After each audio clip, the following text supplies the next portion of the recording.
Andaki ikki talmash olib kelgan puli muvofiq 7 kishilik da'vatgan bo'lsa 10 ming benzin ko'plik bo'lsa 2016 5-oy kelar 5-oygacha.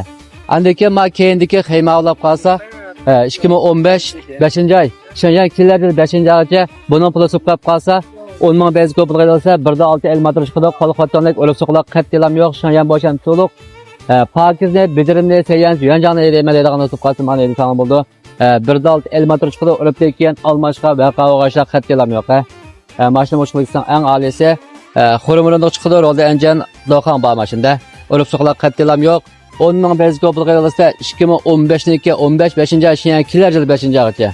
Anneki mağlap kalsa 2016 5-oy şiyan 26 5-oy 7 kişilik oturup kadroluk çıkanı maşina birde 6 peylan çıkıdı. Mayser fiyatım en tayin tüyen valla. Adet qaraydigan bo'lsam, so'ypaqlarim so'yilmabdi valla. Dibence o selep tazliq bo'lgan jalaqlab yo'l sepirma 10 ming benzin ko'plik qilsa 7 kişilik oturup kadroluk ne desem bo'ldi deydigan o'sib qolsa, arim gap qilsam bo'ldi. Anneki maşina motor ko'rib pisne motor shifoni ko'rma deydigan o'sib qolsa, beshim gap qilsam arim yo'llab beraman valla. Undab qolsa qetamadas qetalanlar, ammo ko'piga bir rahmat kelar san ko'rishli.